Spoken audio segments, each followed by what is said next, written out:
সবাইকে আমন্ত্রণ জানাচ্ছি আই ওপেনার অনুষ্ঠানে। আপনাদের সঙ্গে আছি আমি সাইমা ওয়াহাব। ঘুরতে কে না পছন্দ করেন? ঘুরতে পছন্দ করেন অনেকেই যারা নাকি দেশের বাইরে যাচ্ছেন, বিভিন্ন জায়গায় ঘুরে ঘুরে দেশ দেশান্তের নানা রকম ছবি তুলে নিয়ে আসছেন। আজ আমাদের অনুষ্ঠানে আমরা এমনই একজন পর্যটক প্রেমিক বা বলতে পারেন ভ্রমণ প্রেমিককে খুঁজে পেয়েছি। তবে তিনি দেশ দেশান্তে ঘুরতে পছন্দ করেন না, তিনি দেশের ভেতরে থেকেই দেশের যে সুন্দর দৃশ্য আছে এবং সৌন্দর্য আছে সেগুলো তুলে ধরার চেষ্টা করেন। চলুন দর্শক আর কথা না বাড়িয়ে আমাদের অনুষ্ঠান শুরু করি। কেমন আছেন হিমেল? এই তো ভালো আছি, আপনি ভালো আছেন? হ্যাঁ, আমি ভালো আছি। আমি যখন আপনার কথা প্রথমে শুনেছিলাম যে আপনাকে আমার ইন্টারভিউ করতে হবে, মানে আমার উৎসাহটা না অনেক গুণ বেড়ে যায় যখন আমি আপনার ব্লগ দেখা শুরু করি। আচ্ছা, এবং আপনার যে ব্লগিংগুলো হয় সব কিছুই হয় হচ্ছে ধরেন পাহাড়ি এলাকা, বনে বাদারে, যেখানে পারেন যত কঠিন কঠিন জায়গা আছে সেই জায়গাগুলো ভিজিট করা মনে হয় আপনার একটা নেশা। জি জি। আচ্ছা, সব কিছুতে আমরা যাব, তবে একটু আপনার ছোটবেলাটা শুরু করি যে ছোটবেলাটা কেমন ছিল আপনার? ছোটবেলা আমার জন্ম অ্যাকচুয়ালি হচ্ছে সিলেটে, আর আম্মু হচ্ছে সিলেটি, আব্বু কুমিল্লার মানুষ। আচ্ছা। তো সিলেটেই হচ্ছে ধরেন ক্লাস 1-2 পর্যন্ত সিলেটেই ছিলাম, ওখানেই 1-2 পর্যন্ত পড়াশোনা করছি এবং সিলেটি ভাষায় হচ্ছে কথা বলা শিখছি। দেন কুমিল্লাতে চলে আসছি। আর আমরা যে অঞ্চলে থাকি কুমিল্লার, ওরা হচ্ছে নোয়াখালীর ভাষায় কথা বলে, বা আমরা নোয়াখালীর ভাষায় কথা বলি। আপনার আব্বার কাজের সুবাদে আপনার বিভিন্ন জায়গায় ঘোরা হয়েছে এরকম? না না না, ওইরকম না। আমার আব্বা তো কুমিল্লার, হ্যাঁ, না ছিলাম সিলেটে, আম্মু যেহেতু সিলেটি, সো নানার বাড়িতে জন্ম, সিলেটের প্রতি এই কারণে একটু টানও বেশি আছে।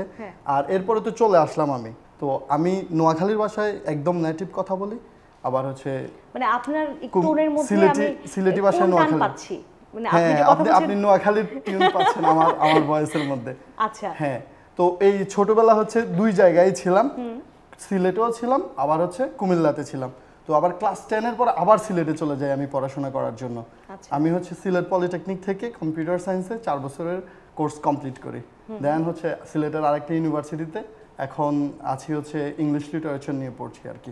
এই যে পাহাড়ি এলাকায় ঘোরাঘুরি, হ্যাঁ, এবং বিভিন্ন জায়গায় বনে যাব, বনে ঘুরবো, এই শখটা আসলে কোথা থেকে শুরু হলো? এই শখটা হচ্ছে ছোটবেলা, যদি আমার প্রথম ভ্রমণটাই হয়েছে পাহাড়ে।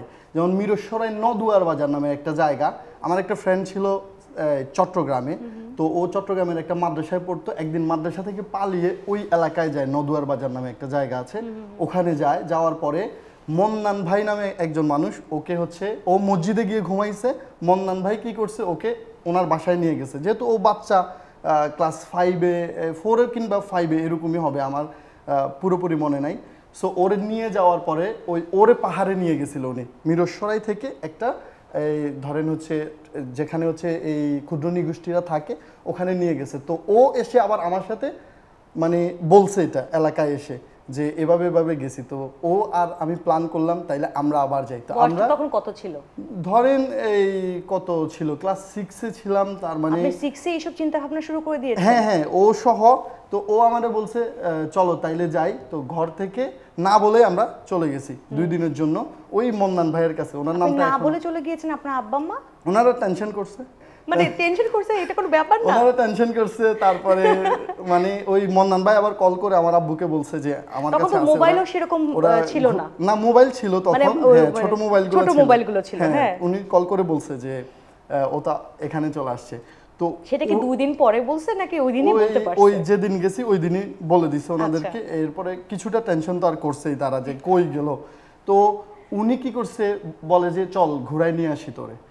ওই প্রথম কিন্তু আমি পাহাড়ি ছড়া দেখছি, কালো পাথর আর মাঝখান দিয়ে একটু পানি যাচ্ছে, এরপরে পাহাড়ি ছেলেরা কাঁকড়া ধরছে, ওগুলো কিন্তু আমি প্রথম দেখছি। এত বেশি অবাক হইছি, মানে এরকম হইতে পারে, এরকম জায়গা থাকতে পারে, হ্যাঁ হ্যাঁ। তারপরে এই ছড়া দিয়ে কিছুক্ষণ হেঁটে যাওয়ার পরে আমি একটা সাউন্ড পাই, মানে খুব শ করে সাউন্ড, মনে হচ্ছে তুফান এখনই আসবে, ঠিক আছে, কিন্তু ওটা একটা ঝর্ণার সাউন্ড ছিল। ওই দিনই আমি প্রথমবার এত সুন্দর ঝর্ণার সাউন্ড পাইছি। আর যখন একেবারে কাছে গেছি তখন দেখি যে পানি আমার দিকে আসতেছে। আমি ভাবছি মনে হয় এখন শুরু হয়েছে ঝড়, ওরকম। আমি ঝর্ণা বলে এটা বুঝি না, অনেক ছোট তখন, আসলে কোনটা ঝড় কোনটা ঝর্ণা ওগুলো তো আমি বুঝি না। আমি ভাবছি যে আমি তুফান দেখে তো আর ছোটবেলা তো তুফান দেখছি, আমি তুফান আসতেছে মনে হয় ওভাবে, মানে ওইগুলো দেখে আমি এত বেশি মানে কি বলে Attracted feel করেছেন। হ্যাঁ অ্যাট্রাক্টেড ফিল করছি মানে এরপরে এই ঝর্ণা থেকে উঠে আমরা ধরেন কিছুক্ষণ হেঁটে একটা পাহাড়ের উপরে যাই। তো পাহাড়ি একটা দাদা, ওই মন্নান ভাইয়ের সাথে কিন্তু ওনার পরিচিত। আচ্ছা। তো উনি কি করছে, আমাদেরকে একটা এই পেঁপে কেটে দিছে, একদম একদম তাজা পেঁপে উনি কেটে দিছে, যেহেতু আমরা গেছি দূর থেকে। আর হচ্ছে ওই মন্নান ভাইকে একটা পেয়ালাতে একটা পানি দিছে, উনি ওই পানিটা এভাবে নিয়ে খাইছে। তো ওই পানিটা তখন কি, ওইটা তো আর আমি এত কিছু বুঝি নাই, তো উনি বলতো তুমি ছোট মানুষ, ওইগুলো খাইতে পারবে না, থাক। আচ্ছা, ওটা কি সামথিং ইন্টারেস্টিং। আচ্ছা, ওকে, হোয়াটএভার। তারপর আচ্ছা, তো এরপর থেকে আমার মনে হইলো যে পাহাড় এত সুন্দর হইতে পারে। এরপরে হচ্ছে ওদের চেহারা তো আমাদের চেহারার সাথে মিল নাই। ওই যে দাদা আমাদেরকে পেঁপে কেটে দিছে, তো ওনার একটা মেয়ে আসছে অন্য ধরনের পোশাক পরে, বা দেখতে অনেক সুন্দর লাগতেছিল। এগুলো মানে আমি খুব বেশি ফিল করছি ছোটবেলা থেকে, আমি তো এগুলো দেখি না। তখনই মনে হয়েছে যে কি অসাধারণ একটা বিষয়। হ্যাঁ, পুরো ওই সময় মানে আমি থাকবো, কিন্তু আপনি বাসায় আসছেন তো কি অবস্থা? তারপর বাসায় চলে আসছি। বাসায় আসার পরে মন্নান ভাই আমাদেরকে নিয়ে আসছে, উনি সাথে এসে বাসায় দিয়ে গেছে, আব্বুর সাথে কথা বলছে। তো আব্বু আর আমাদেরকে বা আমাকে কিছুই বলে নাই। উনি মানে ছোটবেলা থেকে ঘুরতে গেলে উনি কিছুই বলেন না। আর পয়সার বিষয়টা বলেন, যে টাকা পয়সা পেলেন কোথায়, এত দূর গেলেন? টাকা পয়সা আমাদের তো দোকান ছিল, আর সবসময় একটু জমাই। আর ওই যে আমার বন্ধু ছিল, তো ওর পকেটেও টাকা পয়সা থাকে, পকেট মানি নিয়েই রওনা। হ্যাঁ, ওইভাবেই চলে গেছি আর কি। মিরসরাই তো আর বেশি দূরে না কুমিল্লা থেকে, তো আমরা বাসে করে মিরসরাই চলে গেছি। আর এরপর নদুয়ার বাজার তো চিনি, ওখান থেকে সিএনজিতে চলে গেছি, এভাবে আর কি। এরপরে বাকিটা তো মন্নান ভাই ছিল, উনি হচ্ছে ঘুরাইছে। কি দারুণ, আপনি একদম মানে প্রতিটা জিনিস আপনার এখনো ছোট ছোট করে হ্যাঁ, প্রতিটা জিনিস মনে আছে, ওই স্মৃতিটা এখনো মনে আছে। এবং ওই বন্ধুটাকে কিন্তু ও হচ্ছে ঢাকায় চলে আসে পড়াশোনা করতে, ওর কাছে কোনো ফোন ছিল না। ওই ট্যুরের স্মৃতিটার কারণে ওই বন্ধুরে আমি অনেক দিন যাবত খুঁজছি। ওই বন্ধু এমন না যে ওই আমাদের এলাকা থেকে কিছুটা দূরে, কিন্তু আমি যখন ওদের এরিয়াতে যাই ওরে কেউ চিনে না। মানে ওর নাম ছিল নজরুল, কিন্তু আমি গিয়ে নজরুল বললে, হ্যাঁ, ওরে কেউ চিনে না, কিন্তু ওই নজরুল বললে তো আমি আর ওরে খুঁজে পাই নাই অনেক দিন যাবত। তো পরবর্তীতে আমি হচ্ছে ওই ওর একটা ফ্রেন্ডের সাথে আমার দেখা হয় এই গত কিছুদিন আগে, 2025 সালেই দেখা হয়। আমি বললাম নজরুল নামে এরকম কেউ আসেনি এখানে মাদ্রাসায় পড়তো। ও বলতেছে ওর নাম তো নজরুল না। তার মানে আমি চিনতাম নজরুল হিসাবে, কিন্তু ওরে এলাকায় রাখতো অন্য নামে। তো ওই স্মৃতির কারণে এই বন্ধুকে আমি অনেক দিন খুঁজছি। পরে কিছুদিন আগে ওর সাথে হোয়াটসঅ্যাপে আবার কথা বলছে, ও দেখে যে এখন হচ্ছে কুয়েতে থাকে। মানে একদম দেশান্তর হয়ে গেছে। হ্যাঁ, এই কারণেই ওরে আর মানে পাই নাই। দেখেন, একটা ওই ভ্রমণের স্মৃতির কারণে ওই বন্ধুটাকে কখনো ভুলতে পারে নাই। তার মানে এটা হচ্ছে আমার, আপনি কতটুকু এত বেশি আমার ভালো লাগছিল ওই ভ্রমণটা। হ্যাঁ, এক্স্যাক্টলি। আমরা তখন যখন আপনি গেলেন, আপনি তো তখন আসলে যেভাবে আমাকে মানে ডেসক্রাইব করলেন, আপনি আমাকে বিশ্লেষণ করলেন যে এই ঘটনা, তখন ছবি তুলে নিয়ে আসতে পারেন না? ছবি তুলে নিয়ে আসতে পারেন না। এরপরে আমি এখনো কিন্তু চিন্তা করি যে আমি ওই জায়গাতে আবার যাব, কিন্তু এখন পর্যন্ত আর যাওয়া হয় নাই। আবার ওই মন্নান ভাইকেও আমি খুঁজি, কিন্তু মন্নান ভাইকে যদি এই পডকাস্ট উনি কখনো দেখে শুনে, তাইলে যেন উনি আমার সাথে যোগাযোগ করে। ইনশাআল্লাহ, অবশ্যই উনি যোগাযোগ করবেন আপনার সাথে, হয়তো বা আমাদের অনুষ্ঠান দেখে। সবকিছু তো গেল, আপনার এই যে ভিডিওগ্রাফিতে আসা, এবং আপনি একটা এই যে সেম পাহাড়ি এলাকা নিয়ে কাজ করবেন, এবং সেটা ভিডিও করবেন, এবং সেটা আপনি ইউটিউবে ছাড়বেন, এই যে ধারণাগুলো, এগুলো কবে আসলো চিন্তা? আচ্ছা, এই আমার যে চ্যানেলটা, ওই চ্যানেলটা কিন্তু আমি ট্রাভেল ব্লগিং করার জন্য খুলি নাই আর কি। ওইটার নাম কি, ভয়েস অফ হিমেল না? তো আমি ছোটবেলায় ভাবতাম আমার ভয়েসটা মনে অনেক সুন্দর, তো আমি ভাবলাম ওই আপনার হাসিটাও সুন্দর। আচ্ছা আচ্ছা, থ্যাংক ইউ। আমি ভাবলাম ওই যে এই লাভ স্টোরি আছে না, যে অনেক সুন্দর সুন্দর লাভ স্টোরি, ওই লাভ স্টোরিগুলো আমি, না মানুষের লাভ স্টোরি, বা হচ্ছে আমি আগে ওই রেডিও মুন্না বা এগুলো ছিল না, যখন ওই ছোট ফোনে আমি ফেসবুক চালাইতাম, তো ওগুলা পড়তে পড়তে আমার মনে হইতো আমি তাইলে রেকর্ড করে এগুলা ইয়াতে ছাড়ি, এই ইউটিউবে। লাভ স্টোরি বলতে যে আপনি অন্য মানুষের লাভ স্টোরি আপনি নিজে বলে বলে বা হচ্ছে সুন্দর একটা ইয়া দিয়ে, এখনো তো আছে রোমান্টিক প্রেমের কাহিনী, দেখেন না, মানে এইরকম টাইটেল। তো ভাবছিলাম আমি এরকম ভিডিওগুলো তৈরি করব। এই রোমান্টিক টাইটেল থেকে আপনি চলে গেলেন একদম মানে বনে বাজারে। না, ওই রোমান্টিক প্রেমের কাহিনীগুলো আমি মানে রেকর্ড করব এবং ওই ভয়েস অফ ইমেলে আপলোড করব। এই জন্যই আমি তো তখন চেহারা দেখাবো না, কারণ আমি জাস্ট আমার ভয়েস এবং সাথে এমনি অন্য ভিডিও হয়তো জুড়ে দিতাম।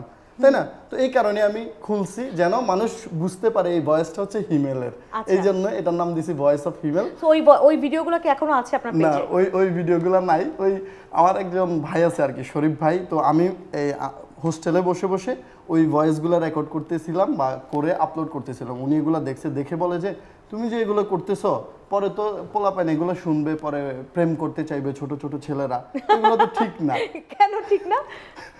উনি ওনার মতো করে আমাকে একটু নৈতিকতা বেশি দিচ্ছেন। নৈতিকতার। হ্যাঁ, তো উনি বলতেছে এগুলো তো ঠিক না, দরকার নেই এগুলো করার।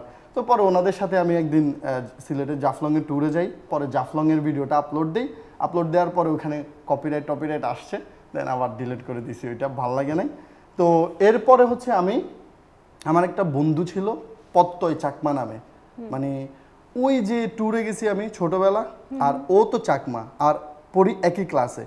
প্রথম দিন যে দিনে আমি হচ্ছে ওরে আমার ক্লাসে দেখছি, ও দিনে আমি টার্গেট করছি যে ওর সাথে আমি ফ্রেন্ডশিপ করব বা হচ্ছে ওর সাথে একটু কানেক্টেড হব, ক্লোজ হব, যাতে পাহাড়ে ঘুরতে যাওয়া যাতে ওর বাসায় আমি যাইতে পারি। আচ্ছা, ঠিক আছে? তো ওর বাসায় আমি যাই, ওর বাসায় অনেক কষ্ট করে যাই। সত্যি কথা বলতে যখন আপনি ওদের সাথে কখনো যদি এরকম কানেক্ট হইতে চান, তখন দেখা যাবে ওরা বলবে না এখন না, আরো পরে যাবি, কিছুদিন পরে যাবি, এখন পাহাড়ের সমস্যা বা এগুলো বলবে। কিন্তু পরবর্তীতে আমি দেখি যে অ্যাকচুয়ালি আর্থিক সমস্যার কারণে তারা ওই না করে দেয় অনেক সময়, যে কি খাওয়াবো বা হচ্ছে কিভাবে রাখবো, বা ওরা যদি আমার এই ঘর বাড়ি দেখে পছন্দ না হয়। কিন্তু আমরা তো পছন্দ করি বাঁশের ঘর, বাঁশ দিয়ে বানানো, কাঠ দিয়ে বানানো, ওগুলো আমরা পছন্দ করি। কিন্তু সে ভাবছে আমার কাঠের ঘরটা দেখে যদি আমার বন্ধু আবার মানে অন্যভাবে দেখে, তো এই কারণে না করতো। পরবর্তীতে একদিন 2017 সালের ধরেন ফেব্রুয়ারি 14 তারিখ, সেটা হচ্ছে বিজু অনুষ্ঠান হয়, বিজু বা সাংরাই। আচ্ছা, হ্যাঁ, সাংরাইটা শুনেছি আমি। বিজু সাংরাই অনুষ্ঠান হয় না, এই 3 দিনই কিন্তু বিজু সাংরাই, তারপরে এই 3টা অনুষ্ঠান একসাথে হয়। ওটার নাম হচ্ছে বৈশবী। এই 3টাকে মিলে, যেমন ত্রিপুরাদের একটা অনুষ্ঠান, চাকমাদের হচ্ছে বিজু, আচ্ছা, আর হচ্ছে মারমাদের হচ্ছে সাংরাই, আচ্ছা, সাংরাই বা পানি খেলা, আর ত্রিপুরাদের হচ্ছে কি একটা অনুষ্ঠান, ওই 3টা মিলে এটার নাম হচ্ছে বৈশবী। আচ্ছা। তো ওই বৈশবীর সময় সে আমাকে বলে এখন চাইলে যাইতে পারোস, এখন চল আমার সাথে। তো পরে আমরা টিকিট করলাম, টিকিট করে আমরা কিন্তু তখন অনেক ছোট ছিলাম। আপনি যদি আমার ওই ভিডিওগুলো দেখেন দেখবেন যে এখন তো গালটাল একটু দেখতে মনে করেন বড় হয়ে গেছে, বড় হয়ে গেছে, কিন্তু তখন একেবারে ছোট ছিলাম। আমার ভিডিও স্কুল না কলেজ? এটা হচ্ছে কলেজ। আচ্ছা, কলেজ কিন্তু মানে স্কুলে যদি আপনি ঘর থেকে বের হয়ে যেতে পারেন, কলেজে আপনি তো যেতেই পারেন। এখন তো ভয়েসটা লাউড হয়েছে, তখন কিন্তু একেবারে পিচ্ছি ছিলাম। আর মানুষও দেখতে মনে একটু কিউট ভাবতো যে এই একটা ছোট্ট ছেলে পাহাড়ে গেছে। তখন আমি কি করছি, ওই আমার বন্ধু এই যে আছে এবং আমার আরো একটা বন্ধু ছিল, তো ওরা সহ আমরা রাঙামাটির ঝুলন্ত ব্রিজে যাই। রাঙামাটির যে ঝুলন্ত ব্রিজটা, এটা তো আইকনিক। তো ওইখানে আমরা যাই, যাওয়ার পরে ওদের সাথে ওদের 2টা মেয়ে ফ্রেন্ড ছিল, ওরাও ছোট ছোট, আমরাও ছোট ছোট, ঠিক আছে? তো আমি এভাবে, আমার একটা গ্র্যান্ড প্রাইম ফোন ছিল, খুব ভালো কোয়ালিটির এমনও না, ধরছি, ধরে ওই মেয়েটাকে বলছি মুই তোর হোসপাং। মুই তোর হোসপাং মানে আমি তোমাকে ভালোবাসি, মানে চাকমা ভাষায় প্রপোজ। এখন ওকে চাকমা ভাষায় বলবো, প্রপোজ করবো, মুই তোর হোসপাং। ঠিক আছে? তো আমি এই ঘুরতেছি, আর হচ্ছে ওই 2টা মেয়েকেই আমি মুই তোর হোসপাং বলছি। ঠিক আছে? চাকমারা যারা আছে তারা এই ভাষাটা বুঝতে পারবে ভালো করে, মুই তোর হোসপাং। তো এই ভিডিওটা আমি কি করি 2017 সালে, আর এটা আপলোড করি নাই, কিন্তু আমার ল্যাপটপে পড়ে আছে, বা ওই চ্যানেল তো আর আছেই আমার, কিন্তু ওই ভিডিও আপলোড করি নাই। কিন্তু এটা আপলোড করছি 2018 সালে। কিন্তু তখনকার মোবাইলগুলো তো সেরকম রেজোলিউশনও ভালো ছিল না, না রেজোলিউশন এখনো এই ভিডিওটা কিন্তু আছে, আমার প্রথম ভিডিও। ঠিক আছে? তো ওটা কি করছি 2018 সালে, যখন 14ই ফেব্রুয়ারি আসলো আবার, তখন ভাবলাম এখন তো বিজু সাংরাই চলছে, আমি এটা আপলোড করে দিই। আচ্ছা, ঠিক আছে? তো এটা আপলোড করে দেওয়ার পরে ভিউ কেমন ছিল? হঠাৎ করে দেখি 1.2 মিলিয়ন ভিউ হয়ে গেছে। 1.2 মিলিয়ন? হ্যাঁ, এই মুই তোরে হোসপাং। হ্যাঁ হ্যাঁ, মানুষ, আর টাইটেল দিছি চাকমা ভাষায় প্রপোজ। ঠিক আছে? আর তখন তো মানে হচ্ছে এত বেশি ইউটিউবারও ছিল না, সিলভার প্লে বাটনও এত বেশি মানুষ পায় নাই, সত্যি কথা বলতে। তো আমি ওই ভিডিওটা দিয়ে হঠাৎ করে কি রে, আমি ঘুম থেকে উঠে 1.2 মিলিয়ন ভিউ, এটা কিভাবে সম্ভব? সাবস্ক্রাইবারস হয়ে গেছে প্রায় 20-25 হাজার। ভিডিওটাও তো সেরকম ক্লিয়ার ছিল না। না, ভিডিও এত ক্লিয়ার না, কিন্তু প্রায় 20-25 হাজার হয়ে গেল। তো তখনই বুঝতে পারলাম হ্যাঁ, আমি এইরকম ভিডিওই বানানো উচিত। এরকম ভিডিও, কিন্তু আপনার ভিডিওগুলো শুধু ওখানেই সীমাবদ্ধ না, না। আপনার ভিডিওগুলো কিন্তু আমি হ্যাঁ, আমি অনেকগুলো এরকম ব্লগ বলতে দেখেছি হ্যাঁ আপনার। আমার এই এই মানে এই পাহাড়িদের সাথে ভিডিও বানানো উচিত, তখন থেকে আমি বুঝতে পারলাম আর কি। তখন ওই আবার পাহাড়ে যাওয়া শুরু করলাম, তখন সাজেক গেলাম। সাজেক যাওয়ার সময় যখন প্রথম তো বললেন যেটা যে আপনি রাঙামাটিতে যাওয়া হলো, হ্যাঁ। এরপরে একদম প্রফেশনালি যে আমি ভিডিও করব, হ্যাঁ। আমি এই জায়গাটায় যাব, সেটা কোন জায়গাটা ছিল? ওইটা হচ্ছে ওই আমার বন্ধু আসিফ একজন আছে, ওর সাথেও আমি সাজেক ভ্যালি যাই। কিন্তু সাজেক ভ্যালি আমরা বাইকে যাই, বাইকে যাওয়ার পথে আমরা কি করি, খাগড়াছড়ি বাজারে নামি। বাজারে নেমে ওই তারা যে জিনিসগুলো বিক্রি করতেছে, তারপরে হচ্ছে আমরা একটা হ্যাটম্যান পাড়ায় যাই। পাড়ায় গিয়ে ওই মানে আমার বন্ধুরই পরিচিত ছিল বা আরো কয়েকজন ছিল আর কি, ওনারা হচ্ছে মুরব্বী, আমরা ওদের সাথে জয়েন হই অর্ধেক রাস্তায় গিয়ে। হ্যাটম্যান পাড়াটা কেন নামটা? ওই মনে হয় ওইখানের কোনো একজন হেডম্যান আছে। হেডম্যান মানে হচ্ছে ওদের গ্রামের প্রধান আর কি। আচ্ছা আচ্ছা। ওই হেডম্যান পাড়া বা এরকম কিছু একটা, আমার ভালো করে মনে নাই আর কি। আচ্ছা। তো ওই পাড়াতে যাই। পাড়াতে যাওয়ার পরে আমি একজন চাচাকে আর কি, তো আমি কিন্তু ওই প্রকৃতির চাইতে আমি মানুষের সাথে কানেক্ট হইতে বেশি পছন্দ করি। তো আমি একটা চাচাকে জিজ্ঞেস করলাম, চাচা আমি কি চাইলে এখানে বিয়ে করতে পারবো? ঠিক আছে। আপনি কি ওখানে গিয়ে বিয়ে করতে যাচ্ছিলেন? হ্যাঁ হ্যাঁ। এটা কি সত্যিকারে? হ্যাঁ, মানে ওনাকে জিজ্ঞেস করছি ভিডিওতে, তো উনি আমাকে বলতেছেন হ্যাঁ হ্যাঁ পারবা। একটা হচ্ছে প্রপোজ করলেন, হ্যাঁ, হ্যাঁ, হ্যাঁ। এবং ওই মেয়েটা কোথায় আছে আপনি জানেন না? জানি না। আচ্ছা, এরপরে আপনি আরেক চাচাকে জিজ্ঞেস করলেন আমি কি বিয়ে করতে পারবো? বিয়ে করতে পারবো। তো তখন ওই ভিডিওটা ওই টাইটেল আবার ওইরকম সুন্দর একটা টাইটেল দিলাম যে খাগড়াছড়িতে আমার শ্বশুর বাড়ি, ঠিক আছে, এরকম মনে হয় একটা সুন্দর টাইটেল দিলাম। ওটাও দেখি যে আবার ভালো ভিউ হয়ে গেছে। হ্যাঁ, আপনারা একটা প্রশ্ন করি। হ্যাঁ, তো আমি যদি চাই এখানে শ্বশুর বাড়ি বানাইতে পারবো? সত্যি?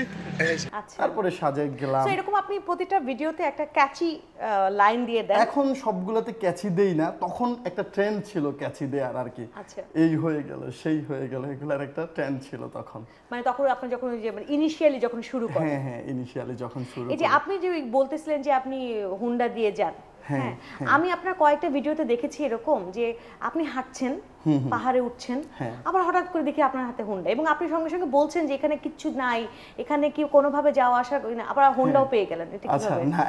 এই যে ভেহিকেল গুলো খুঁজে পান, এগুলো কিভাবে পান? না, অ্যাকচুয়ালি আমার একটা নিজস্ব বাইক আছে, তো ওই বাইকটা হচ্ছে পাহাড়ে যাওয়ার জন্যই আমি কিনছি।